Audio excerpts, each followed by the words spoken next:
안녕하세요. 부천부동산 스터디입니다. 8월 19일 일일 브리핑 해보도록 하겠습니다. 대출 조여 하니까 매물이 헉 하고 늘더라. 그래서 많이 들어본 구절이죠.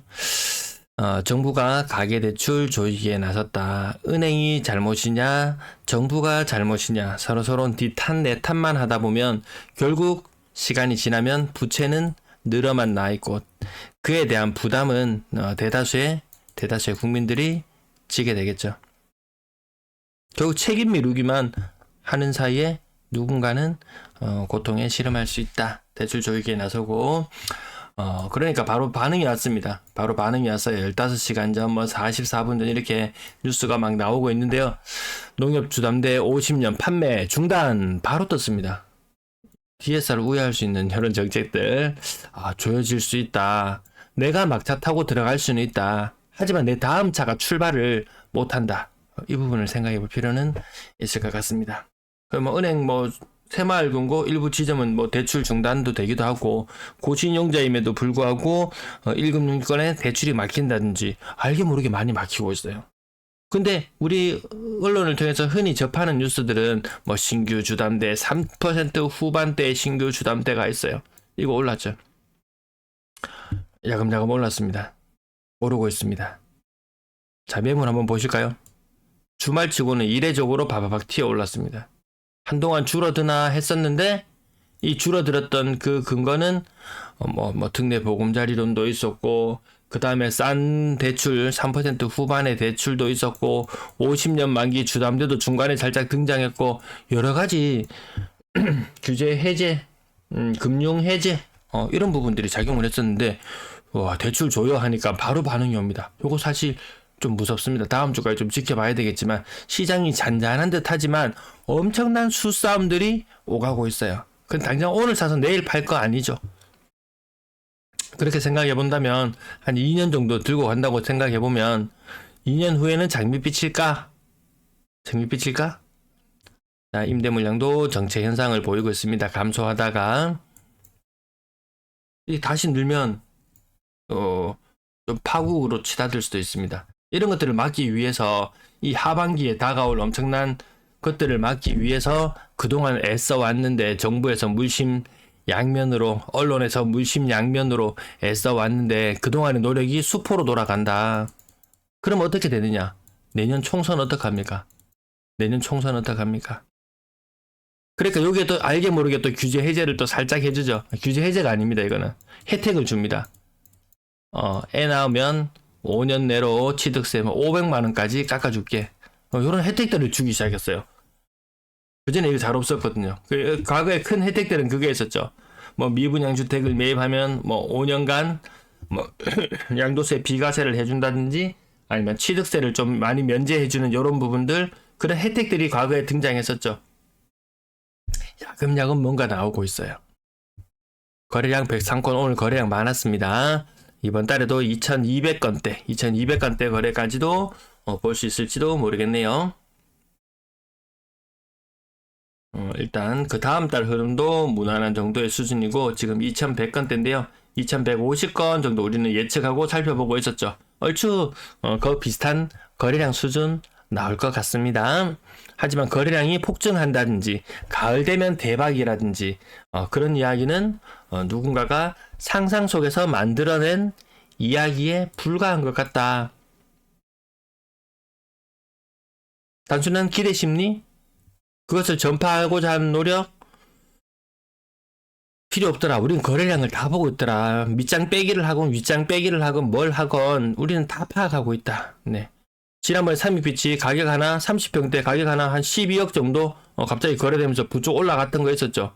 이 가격대는 보통 고점 대비 40% 정도 이렇게 하락하는 거래 30%? 이 정도 거래가 있었는데 갑자기 12억으로 껑충 뛰더라. 걔가 이상했다. 걔가 특별하다. 근데 보통 이렇게 이야기하죠. 막 10억대에 계속 거래되고 있다가 띄엄띄엄 한 개 12억짜리가 한 개 거래가 터져요. 그러면 자 굳히기 들어갑니다. 이런 표현 나옵니다. 그럼 다시 10억짜리 거래가 나왔어요. 이거 뭘로 표현하나요? 또 모르세 하고 있다가 또 비싼 거래 한 개 나오면 자 이제 12억 굳히기 들어갑니다. 이런 소리나 하고 앉아있고 기도나 하고 앉아있지 당장 내부터 집을 사가지고 집값을 부양할 생각이 없다라는 거죠.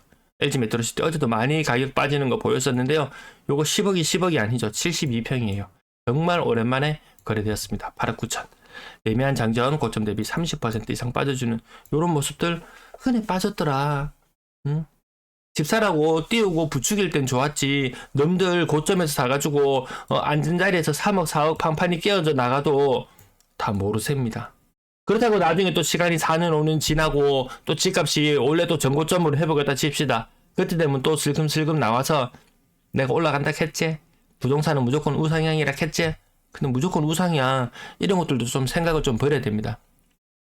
나스닥 끊임없이 올랐다가 엄청나게 떨어졌다가 다시 전고점을 위협할 정도까지 올라갔어요. 그럼 사람들이 전부 다 간다 캣째? 캣째? 내가 간다 캣째? 캣째 했지만 지금 요 며칠 사이에 1000포인트가 떨어졌어요. 무조건 우상향 생각 버려야 된다.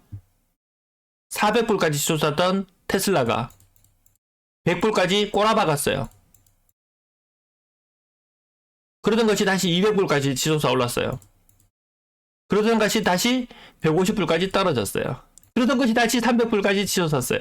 그러던 것이 다시 210불까지 다시 떨어졌어요. 끊임없이 간다 했지만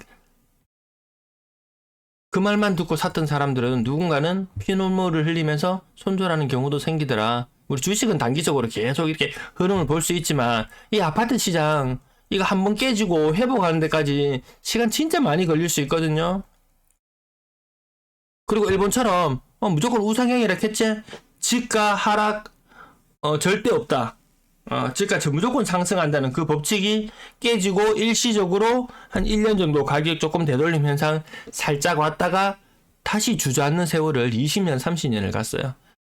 그리고 상당수는 일부 지역들, 인기 있는 지역들, 쏠림이 심한 지역들, 가격 올라가는 지역들도 있어요. 근데 그 외에 소외받는 지역들도 더 많아요.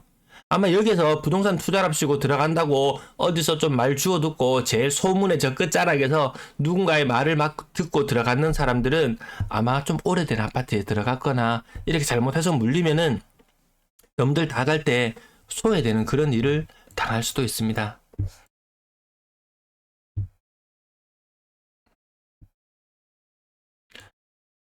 LG 메트로시티 28%, 10%, 네. 28%.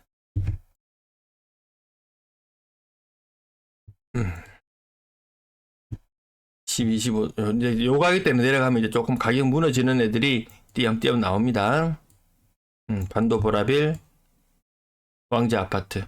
뭐 해운대 모두 다 잘 나가는 것처럼 이야기하지만 이 앉은 자리에서 2억씩 깨지면은 이거 고점에 잡은 사람들 부채 안고 어제 빚 했죠, 빚. 요거 비읍, 그 다음에 이, 지읒. 이것이 빚인지 이것이 집인지 모르겠더라. 이 판판이 이거 나눠져 있는 이것들. 난 집으로 알고 샀는데 한번 시장이 뒤집어지고 나니까 이게 빚만 남게 되더라. 시장이 한번 뒤집어지면 또다시 시장이 뒤집어지면 이 빚이 또 집으로 될지도 모르겠지만 그 세월을 그 시절을 누가 장담합니까? 온전히 개인이 고스란히 그 시간들을 다 인내하고 견뎌나가야 된다. 나중에 집값이 오만상 많이 오를 것처럼 보였는데 웬걸 이자 비용이다 뭐다 이것저것 다 제하고 나니까 별로 남는 것도 없네. 요런 생각이 들지도 모르. 그래도 살았잖아. 어디서 뭐 주식하다가 어마어마해서 안 까먹었잖아. 그나마 그걸로 위안 삼을지도 모르겠어요. 근데 지금 엄청난 기대감을 안고 엄청난 반등에 대한 이런 것들을 생각하고 들어갔다가는 그 기다려야 되는 시간들이 굉장히 길어질 수도 있다라는 부분도 생각해 볼 필요는 있겠죠. 생각해 볼 필요는 있을 것 같습니다. 오늘은 한 25% 혹은 30% 골고루 따져보면 결국에는 평균 28% 크게 변동이 없습니다.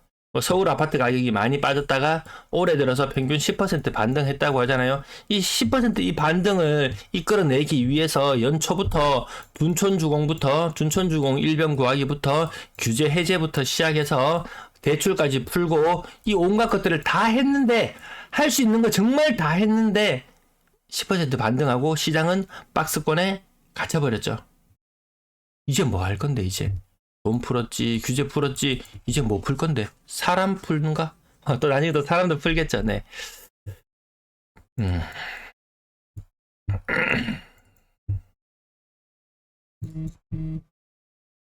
네, 오늘 3억까지 거래되는 거, 요건 직거래였긴 했는데요. 동로얄 주가. 직거래 이런 거 너무 많이 빠졌는 거, 어느 정도 무시해도 된다. 하지만 40%의 2층이다. 그럼 완전히 무시 안 해도, 요 정도 가격도 시장에서는 거래가 충분히 이루어지고 있습니다. 전당거래대금 갑자기 뚝 떨어진 거 좀 수상합니다. 갑자기 뚝 떨어진 거. 갑자기 작년 말에서 올해로 넘어올 때 특례보금자리로는 좀 풀리고 하는 그런 과정들 속에서 10% 껑충 뛰어 올랐죠. 다시 10% 껑충 떨어졌어요. 이것도 나중에 의미가 어떤 의미로 다가올지는 찾아봐야 되겠습니다. 거래량이 살아난다, 폭발한다, 간다 했지만 서서히 빠지고 있다. 여기에 돈살포가 중단된다. 치명적일 수 있습니다. 거래가 끝나고 난 후 어떻게 될지 거래량이 줄어들면 조금 지켜봐야 될 것 같습니다. 네, 여기 6억 이상 거래량도 조금 꺾여 내려갑니다. 같이 꺾여 내려가요. 같이 가자 하지는 않습니다. 비싼 아파트 팔기 좋았던 시절로 기억될지도 모르겠어요. 특례보금자리론 금리 또다시 올린다는 이야기도 나오죠. 미국 금리 다시 올린다는 이야기도 나오죠. 우리 금리 인상 마치 끝나고 하반기 되면 이미 언론에서 금리에 대한 향배를 이야기했던 것들, 과거의 자료들을 전문가들이 나와서 했던 이야기 추적해 본다면 지금쯤이면 우리나라 금리 내려도 벌써 2번은 내렸어야 돼요. 근데 언제 올릴지 지금 저울질을 하고 있는 그런 형편이죠. 안 올릴 수도 없는 형편. 올린다고 해서 뭐 뾰족한 수가 있어 보이지도 않습니다. 평균 전세 가격이 계속 빠지고 있습니다.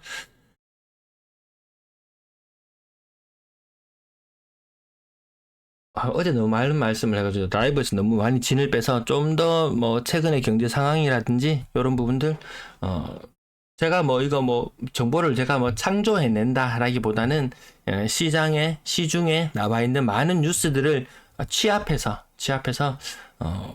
조금 그래도 균형을 잡고 조금 이거 뭐 비관적이다 이게 아니죠.